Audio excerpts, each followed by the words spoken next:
नमस्कार, हमारे YouTube channel आकृष्ट स्टडी पॉइंट पर आपका स्वागत है। आज हम अपने वास्तविक संख्याओं को पढ़ रहे थे और वास्तविक संख्याओं में क्वेश्चन नंबर 13 तक हम पढ़ चुके थे। आज क्वेश्चन नंबर 14 को देखेंगे। वैसे होमवर्क में दिया था, लेकिन आप लोग किए कि नहीं ये मैं नहीं जान पाया।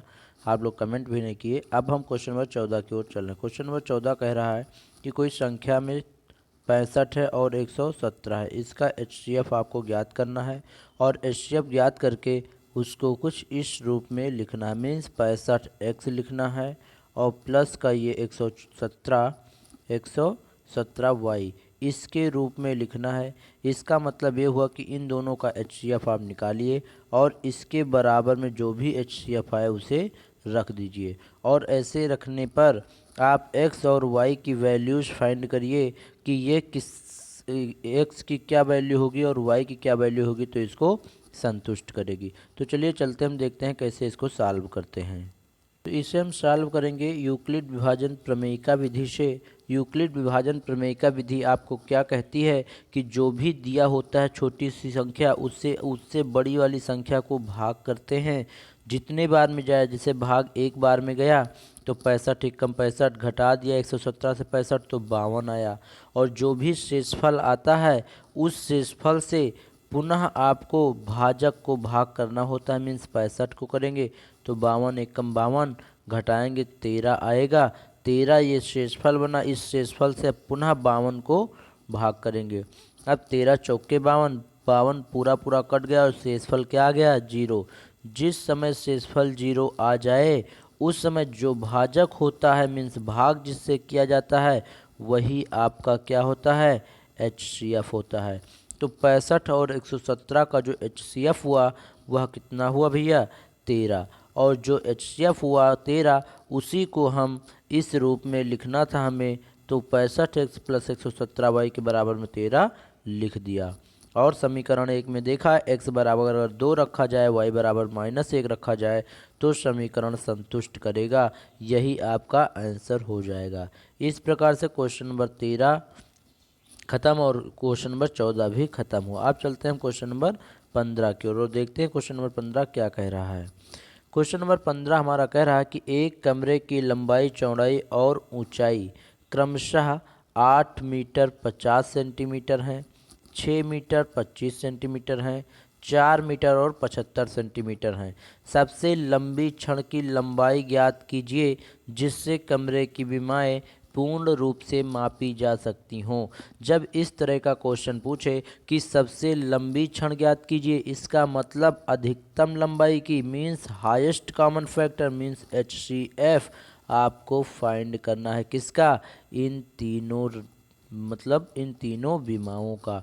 और इन तीनों विमाओं का HCF फाइंड करने के लिए आप या तो इन तीनों को मीटर में बदल लो या फिर इन तीनों को सेंटीमीटर में बदल लो। मीन्स किसी एक में बदल के रखोगे तो HCF ज्ञात करने में आसानी होगी और HCF आपका जो भी आएगा वही इसकी सबसे लंबी क्षण होगी। तो हमने किया क्या? हमने ये किया भैया कि सबसे पहले जो कमरे की लंबाइयाँ हैं उनको सबको हमने सेंटीमीटर में बदल लिया, क्योंकि एक मीटर में भैया 100 सेंटीमीटर होते हैं। 1 मीटर में 100 सेंटीमीटर, इसलिए 8 मीटर में 8 गुणे 100 मीन्स 800 सेंटीमीटर होंगे। और 800 सेंटीमीटर में अगर ये 50 सेंटीमीटर और जोड़ दें तो भैया क्या हो जाएगा हमारा 850 सेंटीमीटर आ जाएगा। इसी प्रकार चौड़ाई की बात करें, 6 मीटर में 600 सेंटीमीटर और ये 25 जोड़ दें तो 625 सेंटीमीटर आएगा। इसी प्रकार से ये 475 सेंटीमीटर आएगा। अब इन तीनों लंबाइयों का आप HCF निकालेंगे। मीन्स सबसे लंबी क्षण की लंबाई जिससे कमरे की पूर्ण विमाएँ मापी जा सकती हैं। लंबाई, चौड़ाई और ऊंचाई का क्या होगा? माशा होगा। और माशा ज्ञात करना आपको अच्छे से आता है। किस इन तीनों में सबसे छोटा कौन है? 475। सबसे छोटे से उससे थोड़ा बड़ा जो हो उसको भाग लगाते हैं। तो भाग किया, एक बार में गया 475 आया। जब आप घटाएंगे 150 आया। 150 जो भी शेषफल आता है उससे इसको पुनः भाग करते हैं। तो पुनः भाग किया 3 बार में, 450 आया और शेष फल कितना बचा, घटाने पर 25, और 25 से पुनः 150 को भाग करेंगे और फिर जब करेंगे तो 6 बार में पूरा पूरा कट जाएगा और शेषफल हो जाएगा 0। जिस समय शेषफल 0 होता है उस समय उन दोनों संख्याओं का HCF वो भाग करने वाला भाजक कहलाता है। तो यहाँ पर भाजक कितना है इस समय, 25, तो इसका 25 हो गया HCF किसका, 625 और 475 का। अब जो भी HCF आया है उससे डिवाइड करना है आपको 850 को। जब 25 से अब 850 को आप डिवाइड करोगे तो ये 34 बार में पूरा पूरा क्या हो जाएगा, कट जाएगा, क्योंकि 3 बार में ले जाओगे 75 और 75, 85 से 75 आप घटाओगे तो 10 आएगा और ये 0 उतारोगे 100 हो जाएगा। तो 25 चौको 100 मीन्स 34 बार में पूरा पूरा कट गया। उस समय शेषफल जब 0 हुआ, जिस समय शेषफल 0 होता है उस समय जो भाग करने वाला अर्थात भाजक होता है वही आपका क्या कहलाता है, भाजक ही आपका HCF कहलाता है। तो इन तीनों संख्याओं मीन्स 850, 625 और 475, इन तीनों का HCF जो आया वह 25 है। और जो HCF 25, इसका मतलब 25 सेंटीमीटर की जो क्षण होगी वह सबसे लंबी क्षण होगी जो इन तीनों विमाओं को माप सकता है। इस प्रकार से क्वेश्चन नंबर 15 खत्म हुआ। अब चलते हैं हम क्वेश्चन नंबर 16 की ओर और देखते हैं क्वेश्चन नंबर 16 में क्या करना है। वह महत्तम संख्या ज्ञात कीजिए जिससे 2053 967 को भाग देने पर शेष फल क्रमशः 5 और 7 आता है। तो आपको क्या ज्ञात करना है, मासा। सेम टू सेम एक क्वेश्चन ऐसे मैं करा चुका हूँ, लेकिन फिर यहाँ पर हिंट्स दे रहा हूँ कि आपको देखिए इन दोनों संख्याओं को कोई ऐसी संख्या से भाग किया जाता है तो किसी एक संख्या से, तो उनमें क्रमशः शेषफल इतने और इतने आते हैं। मतलब अगर इसमें से भाई जैसे मैंने 5 से 11 को भाग किया तो 5 दूनी 10 और घटाया तो आया शेषफल कितना, 1। अगर ये शेषफल इस 11 से घटा दिया जाए तो बचेगा कितना, 10, और तब इससे भाग किया जाए तो 5 दूनी 10 अर्थात पूरा पूरा कट जाएगा, शेषफल 0 हो जाएगा। इसका मतलब ये है कि जो भी शेषफल यहाँ पर दिए हुए हैं अगर वो उन संख्याओं से घटा दिए जाएं तब उनका HCF पूरा पूरा कट जाएगा। इसका मतलब शेषफल कुछ भी नहीं आएगा। तो देखते हैं हम इसे कैसे हल करते हैं। तो हमने किया क्या, हमने यहाँ 2053 से 5 घटा दिया, 2048 आया, और 967 से 7 घटा दिया तो 960 आया। अभीष्ट संख्याओं का गुणनखंड होगा और गुणनखंड करके हम HCF ज्ञात करेंगे तो HCF आ जाएगा 64। इस प्रकार से अभीष्ट संख्या वह 64 होगी।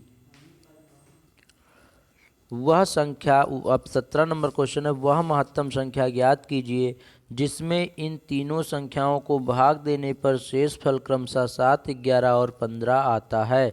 तो सबसे इम्पोर्टेंट बात यह है कि इन तीनों संख्याओं में से आपको शेषफल घटा देना है और घटाने के बाद जो भी आएंगी संख्याएं उनसे आपको क्या करना है, HCF निकाल लेना है और वही HCF आपकी महत्तम संख्या होगी। तो करेंगे क्या, 398 में से 7 को घटा दिए 391 आया, 436 से 11 घटा दिए 425 आया, 542 से 15 घटा दिए तो 527 आया। अब इन तीनों संख्याओं का हम क्या निकाल लेंगे, HCF, और जो भी HCF आएगा वह इन तीनों संख्याओं को पूर्णतः विभाजित करेगा, अर्थात कोई भी शेषफल ये नहीं देगा, क्योंकि जो भी शेषफल आते थे वो तो हमने घटा दिए।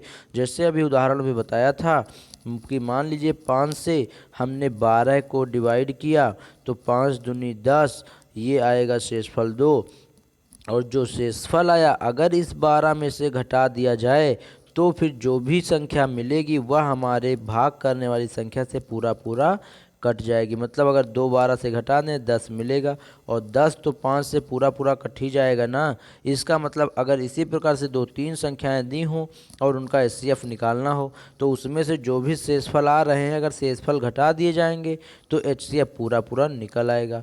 इसीलिए हमने किया क्या, इनमें से सारे जो भी वैल्यू शेषफल आती थी उसको घटा दिया, और घटाने के बाद जो भी मिला है उन तीनों का मैंने HCF निकाला, HCF आया 17, और यही अभीष्ट आपकी क्या होगी, संख्या होगी, यही महत्तम संख्या होगी। इस प्रकार से क्वेश्चन नंबर 17 भी खत्म। अब चलते हैं क्वेश्चन नंबर 18 की ओर।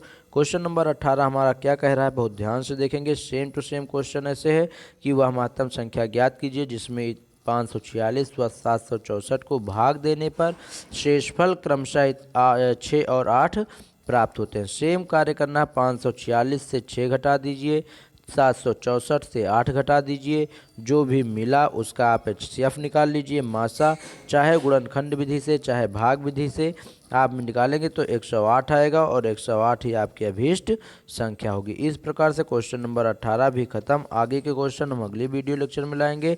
यहीं पर इस वीडियो को समाप्त करते हैं। Thanks for watching this video.